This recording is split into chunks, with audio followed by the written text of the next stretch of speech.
experiment today, and I'm kind of shifting things around a little bit because you had Jesse for the first part, right? So since we have kind of multiple speakers, we're trying out some new fun stuff, so you're getting more stories, more kind of just information for you as well. So any questions from the beginning? Aw, Monterey's so cute. She likes smiling at me. This is going to be weird. Yeah. She's like, oh, yay, mommy. Any questions about anything that Jesse shared? Or up to that point about anything? Okay. We are also with Crossroads. He probably told you that we are here on behalf of Crossroads. We work with pregnancy centers, and we do a lot of youth mentoring. We came from another high school here to this school, meaning like at lunchtime, you know. So we do a lot of different things in the community with you guys, people like you. So I hope that you'll be able to kind of get to know us a little bit through this, and by the end, sometime next week, we'll have cards that we'll be passing out for all of you, just so you have our contact info, you have an ability to have us as a resource. As we're sharing all this information for you, what I want you to remember is we're not making assumptions about you and your lifestyle or anything like that. We're not saying that because we're showing you this, we're assuming that you guys are all involved with all this stuff. But what I can tell you is that all of you, by the time you graduate, and definitely by the time you're in college, you're going to know someone who needs this information. Okay?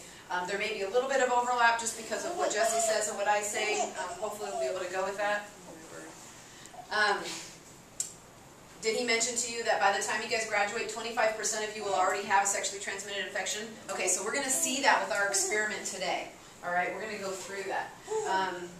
So he ended up with this. He read this to you guys, right? He talked about what it does and doesn't say on there, that they're flat out telling you they know it doesn't work all the time, even though you are going to hear and see advertisements, you're going to see commercials, you're going to see materials and reports that will tell you sometimes that condoms work up to 99% of the time. Have you guys seen that before? Okay, so what you have to do is, now we have mixed information. And this is what we talked about, hopefully a little bit came across the first time, in that we're getting mixed information about sex in life. Okay, on TV, through the media, with advertising, with commercials, with products. We're getting mixed messages. We're getting the mixed message about what love is and what love isn't. We're getting mixed messages about what works and what doesn't. Okay? Why would and here's where you guys have to become the critical thinker. Okay? You have to be able to go, okay, I heard that a condom company told me that their product works 99% of the time, but now Jesse and now, you know, me, I'm up here standing here before you telling you that it probably only has about an 85% accuracy rate as far as protection is concerned, risk of pregnancy. Okay? Now you have mixed information. So your job is to go to the why. Why does a condom company want you to think that their product works 99% of the time? So that you buy it. Right. You got to really think about where this stuff is coming from. Okay? I want you to know that I have nothing to sell you. Alright? I have no vested interest or gain by being here. I'm not paid. Okay? I want you to hear that clearly. Alright? So as we go forward with this. Now, with the experiment here that we're going to do, the infections that were listed on... Let me go back. Oh wait, do this. No. Got it. The infections that were listed on the back of the condom box, right? There's these 5. Syphilis, gonorrhea, chlamydia, genital herpes, AIDS. Alright, those are 5 of some of the most common, right? You guys have all heard of those ones. They're pretty common. But what you need to know as we go forward here, the 2 most common aren't on there. Okay, and we're going to talk about those today specifically, today and next period. Okay, now, as far as how infection is passed, how you get sexual infection passed from one person to another, okay, it's 3 ways. One way is through exposure to blood or open sores. Obviously, if you have open sore, that's exposure to blood. You have a direct pathway into your body at that point.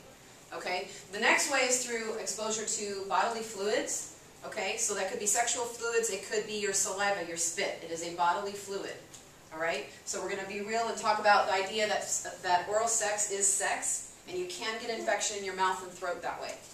Okay, and we'll kind of talk about that as we go through the different infections as well. But the third way you can get infection, and this is one of the ones that's not on here. Have you guys ever heard of HPV, human papillomavirus? Some of you, some of you know. Okay, we will ultimately get to that, but HPV is a little bit different because you don't have to have bodily fluid exposure and you don't have to have open sores or blood contact for it to be passed. It's actually passed with skin-to-skin contact. Okay? So, what I want you to remember is I'm not talking about like high-five contact. Okay, so someone had HPV and they're like, yeah, high five, you know, whatever. They're not going to like pass HPV to you. Okay, if you're after the game, you know, everybody's all like, good game, good game, good game, right? And you go home and you're like, oh, they had HPV. Okay, it's not going to happen like that. Or it's not like a general, it's not because you drink out of my water bottle or something. It's not on toilet seats. Okay, things like that. It doesn't live on that environment. These infections live in very particular areas and are passed in very particular ways. And with HPV specifically, it lives on the skin, it's passed through the skin. Okay, that's how the infection goes from one person to another. Alright, so you have to think about where it lives. It lives in the genital area, alright, which means that it's not going to be passed through high five.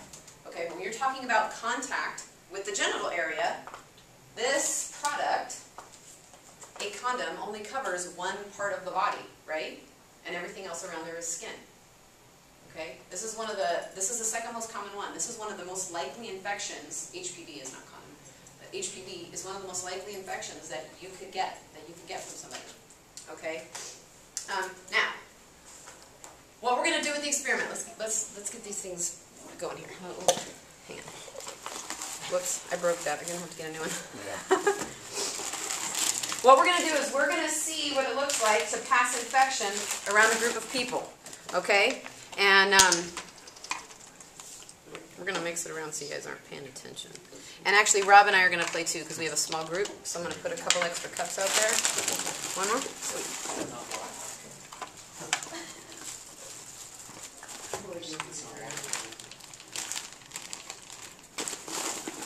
Alright, so what's going to happen here is we're each going to get a cup. This cup is going to have a liquid in it. This liquid for today represents your bodily fluid. Alright, we're going to exchange fluids, alright, with 4 different people in this classroom. And we're going to see, somebody in here is going to start with an infection in their cup, okay? And we're going to see where that infection gets spread to, so we can see how quickly that can take place. But I literally am asking you when we all get our cups and I say go, I'm literally asking you, you're going to get up out of your seat and move around. It's not like you guys just exchange and you exchange. That's not life. We go to parties all over the place. We go to parties where people come from all over the place to attend. All sorts of different things like that.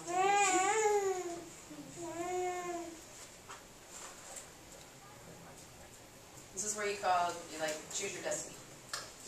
Right? You don't know what's in the cup. Pressure! Okay, go ahead and get up and mix around.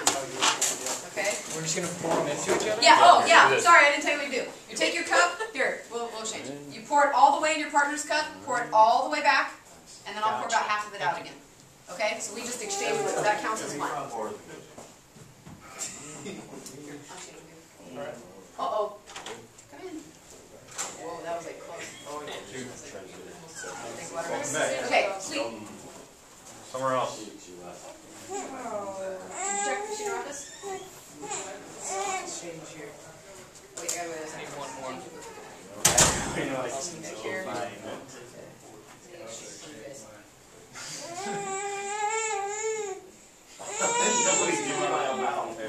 Don't worry about it being all even. It's all good. We'll find out. Hey, dude. Okay. Already did it. What? How long you been here? What's exchange? How do you do it? Oh, I see. Okay. So now what's going to happen, you guys, is we're going to have an STD test today. I've got another chemical that I'm going to put a drop of this in your cup. Okay, so if your cup turns pink, that means you got infected today. And we're going to kind of see how it goes with yours. So let me check mine first. Mine is clear. Right there. I need one more. You need one more? Go. Oh! There's 2. No! Oh no! Not clean! Oh! Everybody. How are you Just clean? everyone except you guys? Oh, no. Oh. Dude. No, that would be really weird. But it's possible. All just infected right now? Yep. No, it was So far, except me. That's weird. Whoa, let's see. Yeah, I switched with them, so you better be. No. Yes! What? You got the clean cups. That's Okay. right. You know what's really funny too is just because of time, I only switched with 3 people, and I was like, no, we should do 4. I'm like, no, I need to stop. If I would have switched with one more person, I would have totally been in one. It would have been in mine too. Crazy. Okay, so we're talking about 25% by the time you guys graduate, right? So we're like at 90%, 95% just in this class, all right? And the cups, only one of them had a chemical in it to start with. Okay, so from that one cup, it just got spread to everybody. I don't know, I didn't pass it out. We kind of mix them around, so we know for sure.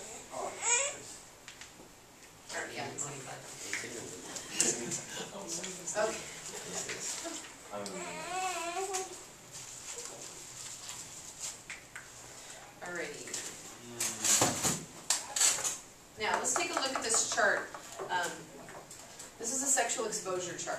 Okay, and so what this chart is basically showing us is what we did just now with this experiment visually. Alright, so a couple things I want you to note about it. Number one, it says sexual exposure chart. It doesn't say sexual intercourse chart. That means any kind of sexual contact counts.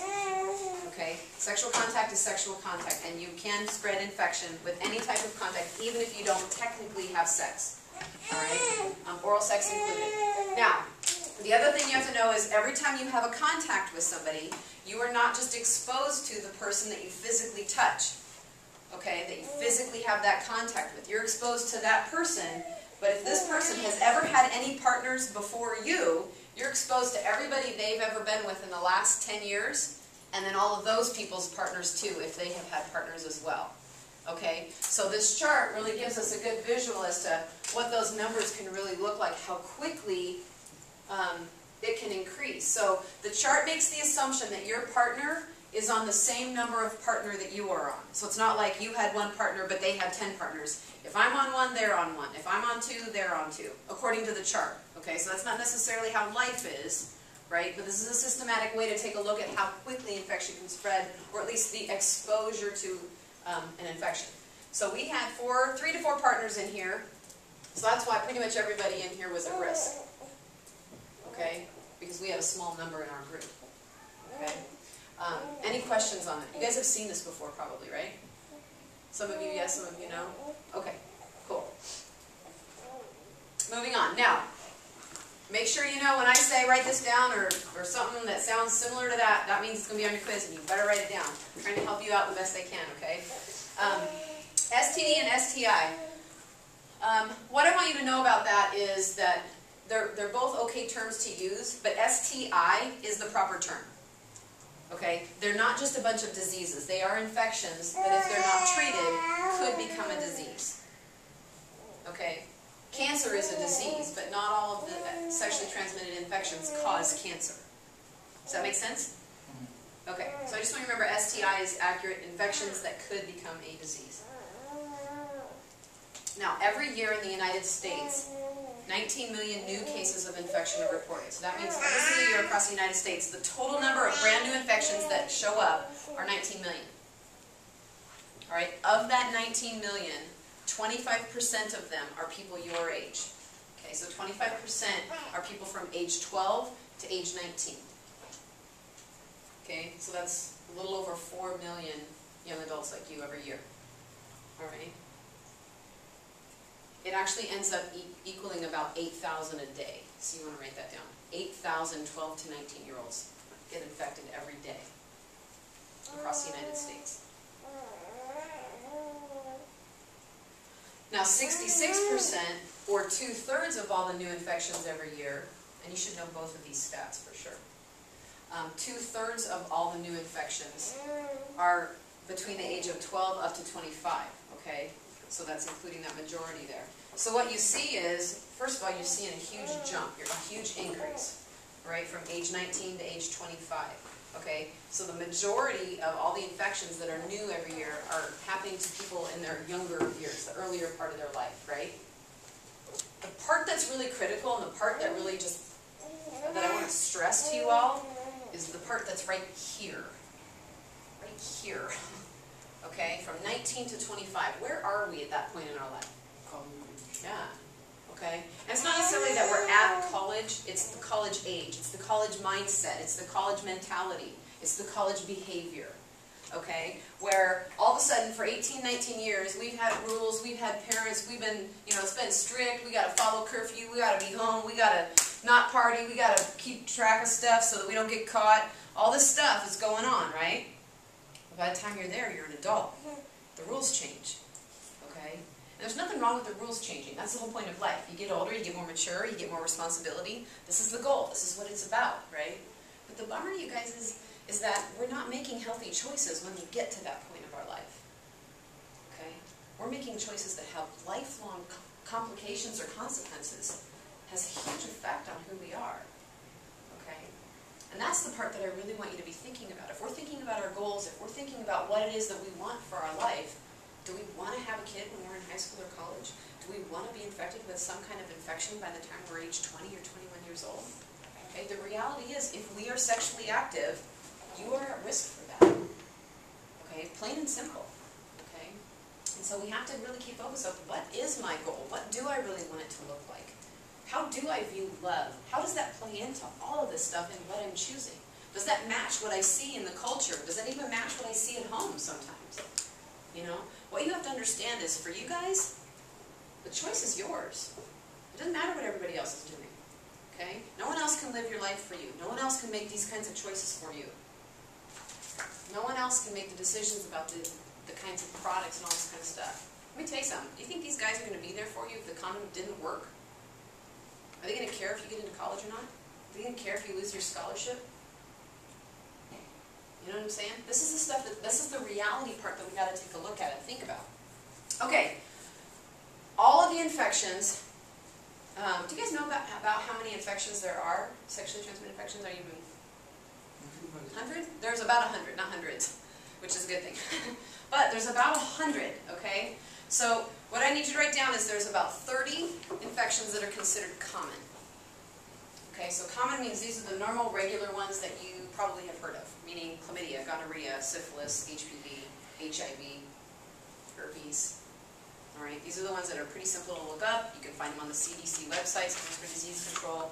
You can get information about them. They have treatment for them, things like that. There's another 70 or so that exist, that are out there, all right, but they're just in lower numbers, so they're not considered common. All right, these are newer infections that are new in the last 10 to 15 years. Okay, they kind of are growing as our culture continues to become more sexually active. All right, 25 years ago, there were only about 7 sexually transmitted infections, to give you an idea of how quickly this is all changing.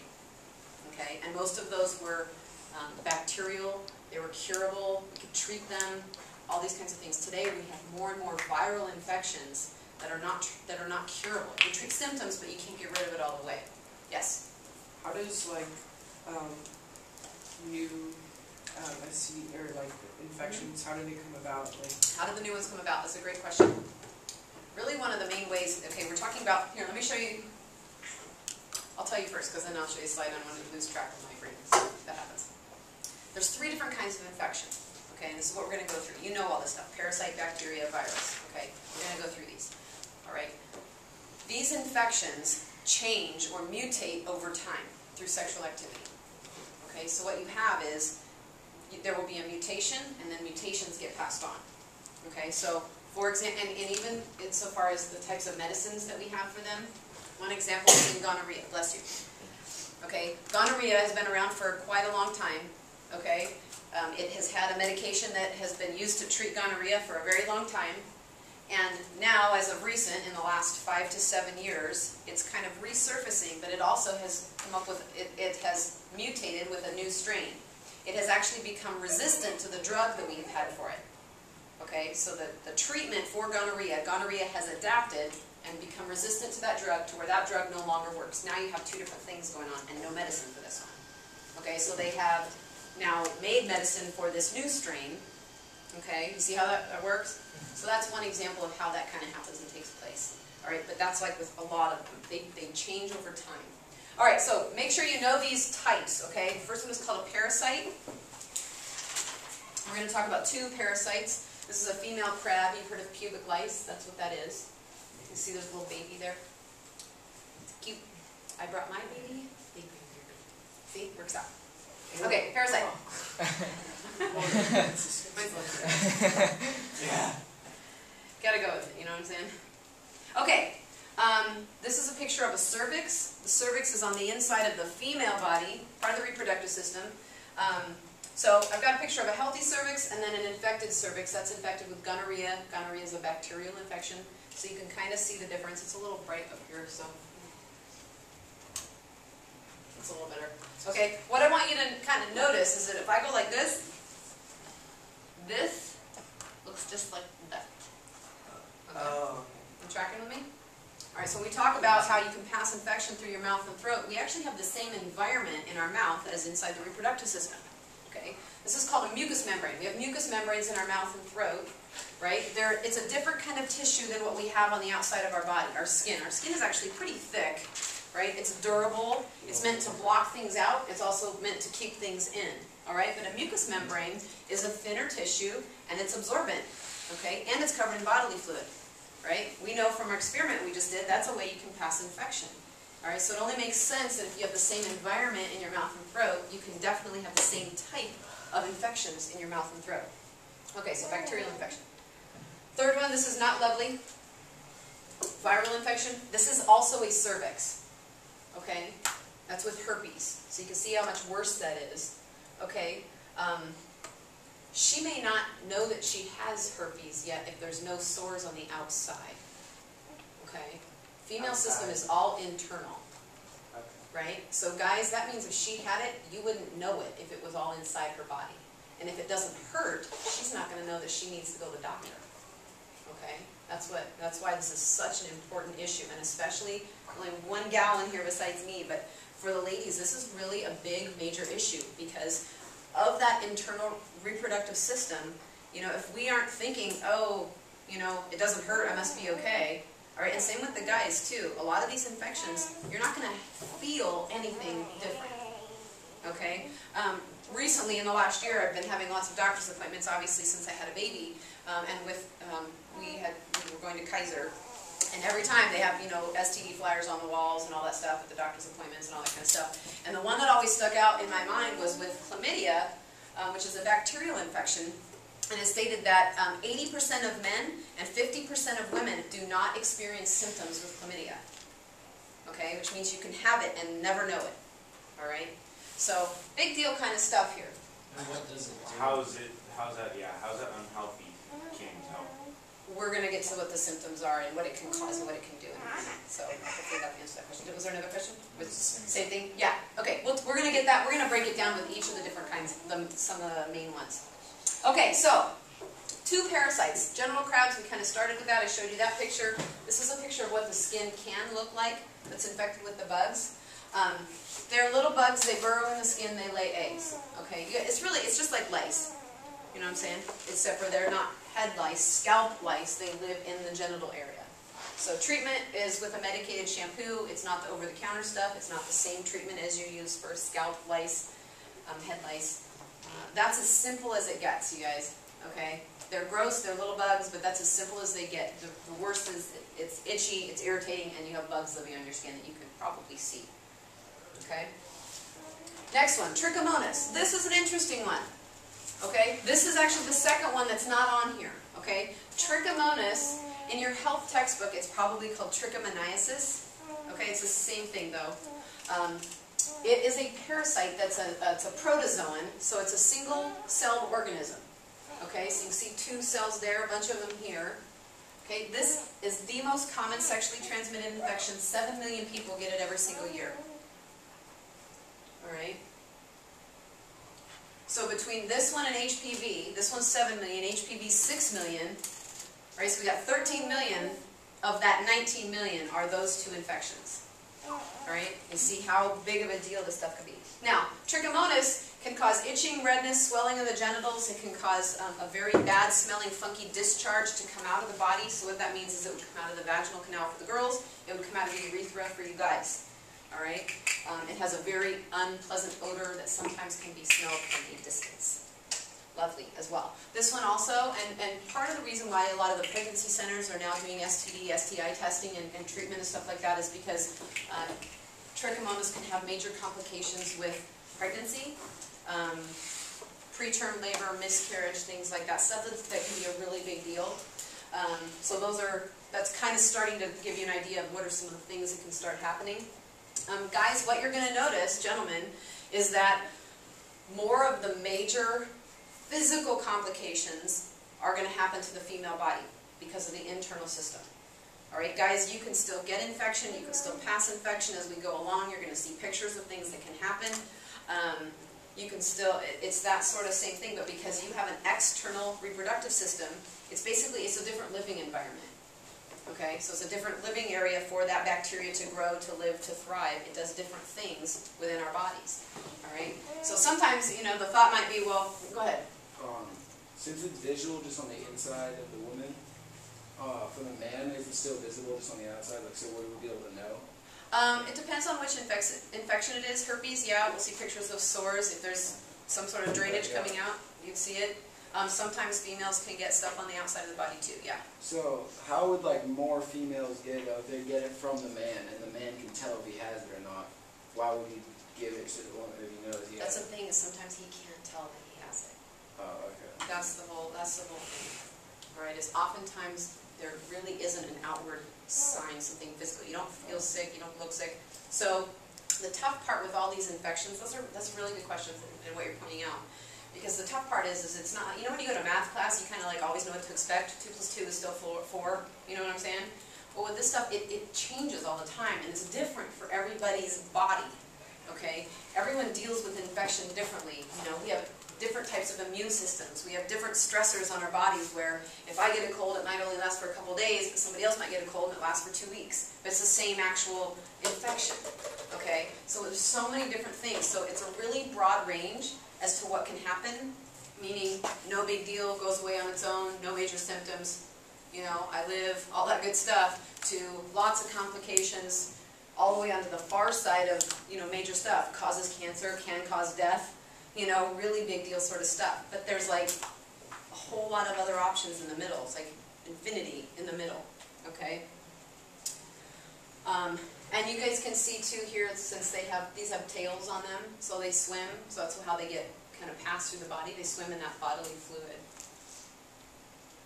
Alright, chlamydia, bacterial infections. I want to get through this bacterial infection thing, or at least through chlamydia, and then we'll leave the rest for Jessie next time. Chlamydia usually infects the cervix of the female first, being passed by the guy. There's about 3 million new cases of chlamydia every year. Alright, so it's one of the most common as far as the numbers are concerned. This is the highest of the bacterial infections found in young adults. Okay, so for that 12 to 19 category, this is one of the most common infections found, definitely of the bacterial infections. The reason why that's a big deal is because chlamydia is the leading cause of female infertility. Okay, so infertility, obviously not able to have kids, right, at least in the typical sense. Alright. And again, for the gals, that's a big deal because she's not going to probably recognize that or notice that in that early part of her life. She's not going to know it until she's in her 20s or 30s, maybe when she's trying to have kids later on if she'd been very sexually active early on. Okay? It's possible to have chlamydia and not ever know it. Okay? Now, other symptoms are that chlamydia, this is that female system, alright? In the uterus, chlamydia can cause scar tissue to build up in here. It can cause scar tissue on the tubes and even on the ovaries. Okay, so if you have scar tissue built up on this muscle has a specific purpose, right? It has a very specific job. Okay, so if it's covered with scar tissue, that egg can have a hard time implanting on the wall of the uterus. So this girl, and I'll share a story of someone that I know personally, so let's just call her this girl, got chlamydia 3 times in her early part of her life, her teens and early 20s. There were 3 different and separate times where she got chlamydia and didn't do anything about it. Okay? She had scar tissue built up over that time to by the time she was past that, okay, and wanting to have kids, and she had testing done and all these other things, there was so much scar tissue built up in there, she was told she would never be able to have children biologically. Her body could not hold it, could not store an egg in her ovary. Okay? So she has now her life that she's made all these choices where ultimately she met the man of her dreams and wanted to get married, you know, and the idea of being able to go to this guy and say, you know what, I've had so many partners that I've had chlamydia 3 times and I didn't do anything about it, and now if you're going to marry me, we're never going to have kids, biologically. You know what I'm saying? Here's where it starts to become a really big deal. That's like deal breaker. You know what I mean? It's like, you're putting your heart out on the line and hoping that they're going to still say it's okay. You know what I'm talking about here? And actually, in their situation, in this couple that I'm talking about, he actually was pretty sexually active as well, and he will tell you that he used a condom every single time that he had sex. Okay? And this particular guy got herpes, even though he used a condom every single time. And so when she was telling him about having chlamydia and not being able to have children, he was having to tell her, well, I contracted herpes from somebody, from some partner, I don't know who, down the road in the past. Okay, and so if we're going to be together, if we're going to get married, right, and they actually had committed their lives to secondary virginity. They were not having sex before marriage as a couple, all right? They had it all before already, okay? But he's saying if we're going to get married and be sexually active, you're probably going to get it. You're going to get herpes from me, you know? And he will tell you personally that the toughest day of his life was when he woke up and his wife looked at him and said, I have herpes now too. Because he knew that that was his choice. Those were his choices in his life for this woman that he loves with all his heart. That's the kind of stuff that I want you to be thinking about for your future. Okay. Next thing here with the cervix, and this, I'll just share this with you really quickly, but the cervix actually doesn't fully develop until you're in your early to mid-20s, FYI. Kind of like our brains don't fully develop until all of us, males and females, till we're in our early to mid-20s. All right? So what's happening is, culturally, we see sex really early. Okay? It's everywhere. Just even magazines in the grocery store, right? The imagery, the words, everything. Let alone TV, commercials, movies, and all this other stuff. Okay, so because we're exposed to it so early, culturally, that's kind of the, well, that's just what you do mentality that we have, and that is growing today. So when you have a young woman engaging in sexual activity earlier and earlier, as we are as a culture today, okay, with a body that is not physically capable of protecting itself, okay, if it has an area on it that is only about one cell layer thick early on, okay, so it's basically able to absorb everything that it would be exposed to, okay, and so we're seeing more and more young women getting these infections earlier and earlier and earlier and contracting major infections. 225, okay. Okay, I think we're going to stop there for today. I don't want to leave you with a lovely picture, though. Actually, oh, close your eyes. Hang on, let me shift this so I don't. No, you don't have to close your eyes. I didn't want to shock you with pictures, that was all. You'll live.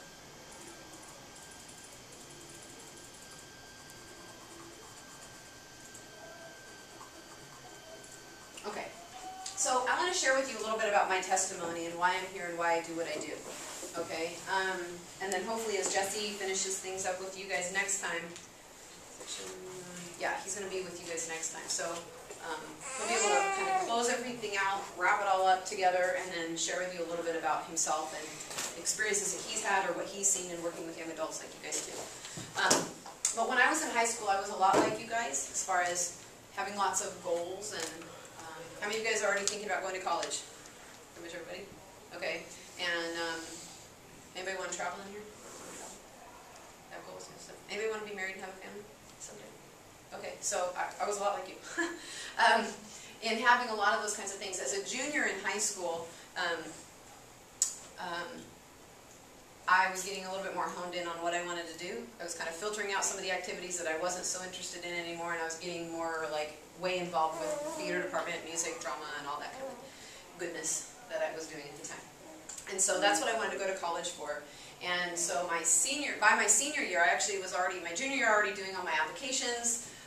I was doing all my testing, SATs, ACTs. I was auditioning already for the schools, for the theater departments, and all that kind of stuff that goes along with that. By the beginning of my senior year, I was already accepted to the school that I wanted to go to, and I did get a music theater scholarship. So it was kind of like everything that I was working toward, everything was starting to fall into place. You know, it was like that, everything that I had been working towards was becoming real now. It's like I can touch it, feel it, you know. I was almost there. I did grow up going to church. I wouldn't say that I was a Christian, but I grew up going to church at the very least, and I went to a private school. And just kind of FYI background, similarities, whatever. Because I already got my college acceptance by the beginning of my senior year, kind of what happened is that I realized I didn't have to try anymore. You know what I'm saying? Like, I didn't have to impress anybody. I didn't have to audition. I didn't have to worry about my grades. I already did all my testing. I was already in. I had the piece of paper. You're in, you know? And so my focus, instead of being focused on where I was going, it kind of just went, oh, I can kind of chill and do whatever I want now, right? So as I had lost my focus, being a senior, I was also 18 years old, could do whatever I want. I was an adult as far as I was concerned, as far as the law was concerned, and I kind of had this mentality of, who's anybody going to tell me what to do? You know, I don't need you to tell me what to do. And so I was doing whatever I wanted to. And my senior year, I was having sex outside of marriage, and I got pregnant. And so now all of a sudden, with all of my goals, with being accepted into college, which wasn't in the town that I was in, it was away, and all the things that I had hoped and dreamed for, now everything was in question. My life that was going this way all of a sudden took a sharp turn and halted. And I had to stop and go, whoa. You know, and I had to make one of the toughest choices of my entire life. Okay? Now, when you get pregnant or you get a girl pregnant, there's 3 options with that baby. What are those options? Abortion? Keep it? And adoption. Alright, what I want you to know is that none of those choices are easy, and all of those choices will change you for the rest of your life. You will not be the same. Okay? Abortion is not a magic erase button. Okay? That makes everything just kind of disappear and go away. Alright? And, guys, I want you to know something. I want to kind of speak to you specifically, because I think a lot of times we get caught up with the girl side of it. You know, she's the one who's pregnant, she's the one carrying the baby, all that kind of stuff. But here, write this statistic down. Every single year, 2,500 girls, every single day, 2,500 girls are getting pregnant. That means teen girls aged 12 to 19. No, in the United States. 2,500 a day. Okay, so what that means is 2,500 young men just became dads that day. Okay. So, you want to remember the 2,500 part. So what we have to think about, so we can focus on the girl because it's her body, she's the one that's pregnant, she's the one that carries it, she's the one that, you know, the whole thing, you know, and all that kind of stuff, and the guy's kind of like sort of in the picture. Maybe she tells him, maybe she doesn't, kind of depends on the situation, depends on if they were actually in a relationship, depends on if they actually liked each other, depends on if they actually know each other. Was it a one-night thing? Was it a party? Was there drinking involved? Do I even remember? There's a lot of factors that go into all these crazy situations that happen. Alright, guys, what I need you to know is that if you get a girl pregnant, alright, according to the laws that we have, especially right here in the state of California, you have 0 rights as far as what she does with that pregnancy. Okay? You have 0 rights. That means you cannot tell her, force her into any decision one way or the other. Okay? So that means that she can have an abortion without your permission or your knowledge and without your consent. Okay? Even as early as age 12 in our state. All right, you need to be aware of that. Okay? On the flip side of that, maybe you're like freaking out and going, man, I don't want anyone to find out, and I don't know if I like her, and oh my goodness, this wasn't what I was planning, and all this kind of stuff. And say she decides she wants to keep the baby. There's nothing that can stop her from doing that, too. Regardless of what school you're in, or what college you think you're going to go to, or what your plans are, or what sport you play. You know? It changes everything. Like that. Okay? And so I want you to just be thinking about those things, because it's those moment-by-moment decisions that we make that can have a lifelong impact on everything about what you ever thought you were going to do, and everything about who you are, or who you thought you were going to be. Alright? And what happens right now is a lot of times we're just living life and it's easy breezy and we don't really care. It's not going to happen to me. Just like I thought it wasn't going to happen to me. Okay, so just so you're not left hanging, I want you to know that I decided that I was going to keep my baby. That means I went through my senior year pregnant, my senior year of high school pregnant. I graduated pregnant. I stayed on campus pregnant. It was interesting. And then after I graduated, my son was born in July after I graduated. So thankfully I graduated, so that was a good thing. Alright? But what I want you to know is my son, he went to college this year. He's 18 now. Alright? He's like older than you guys. He's was almost as old as you guys, and now I'm like past that. I could totally be your mom. That's like weird now, huh? Seriously. But the reason why I share that with you and why that's important for me to tell that to you is because when I go home at night, and not necessarily the same this year as last year, because he's not there every night anymore, at least until Thanksgiving break. But I have someone in my life, my son, my child, who's just like you. And interesting enough that most of this class is guys. Okay? And my heart for you young men to stand up and to choose wisely and to think about who you are and who you're going to be. You know? And of all the people on the planet that I want to make healthy choices and wise choices, Colby's the one. Colby's who I want him to make all the right choices. But when it comes down to this stuff, you guys, alright, I'm not going to be there for you to choose this stuff. Okay?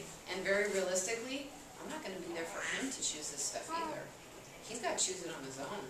He's got to decide who his friends are. He's got to decide what he feels about relationships and girls and hanging out and the whole deal, and the percentages and the risks and all that stuff. He's got to choose it all for himself. Yeah. What happened to the guy?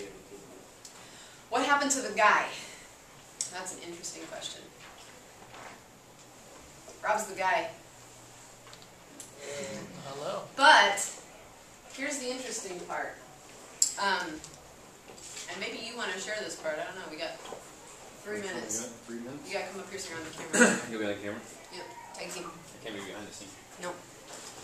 So I'll let you ask him. What Jenna said about guys, when you get a girl pregnant, she has a choice whether to keep it or not. You have the choice of being involved in that pregnancy, being involved in that kid's life, or taking off. According to the law, though, you're responsible. If she hits that baby, you're responsible financially, and she can come after you. Okay? What happened with us is, I didn't want to get married because we had a kid. So I ran the other way. She gave me that. She actually, when she told me that she was pregnant, she gave me the back door. She said, I won't even tell anybody whose it is. I couldn't handle that. But I couldn't handle getting married just because of a kid. I wanted to make sure that when I got married, it was for all the right reasons. So I did the exact opposite. It was like there's no gray area for me. It was like all in or all out. So I was all out. We each ended up getting married to other people. This is in the Midwest. She ended up moving down here. We both ended up getting divorced. I came down here 3 years ago. We are now married for 2 years, and we have a 6-month-old. So our story is very unusual. We have redemption going on, and restoration in our family. But guys, I'll tell you this: those first 3 years, especially after they moved, halfway across the country, and not being able to see my son whenever I wanted to, not being able to wake up every day, going into his room and seeing him, that was hard. Being responsible for that kid financially was hard. So as she said, there's choices. You have your goals. You're starting when you don't get to choose when you're born. But after that, you get more and more choices as you grow up. And as you get older, you're at the age now where you have choices that you can make, decisions you can make to help guide. So keep focused in the direction you're going. Make sure that everything you're doing is heading in that direction. Right on. We push the next slide so they can see. Yeah. Alright, so I don't know when you guys have class next. There's our family. That's Colby in the middle of both of them. Colby! So, I don't know when you guys have class next, but you have Jesse, the next class. So, high five. You guys rock. Have an awesome weekend. If you have any questions, let me or Rob or Jesse know. And again, we'll hand out cards to you guys later. Thank you. You are welcome. Thank you. Take it easy, you guys. All right. Have a safe and wonderful, healthy weekend.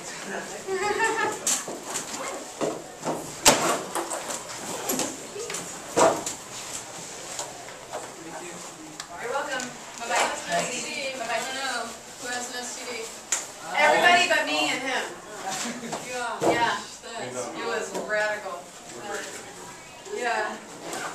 A tight-knit group, I would say. They are now.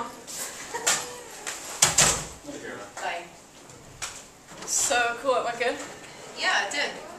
That worked out good. It's good you're still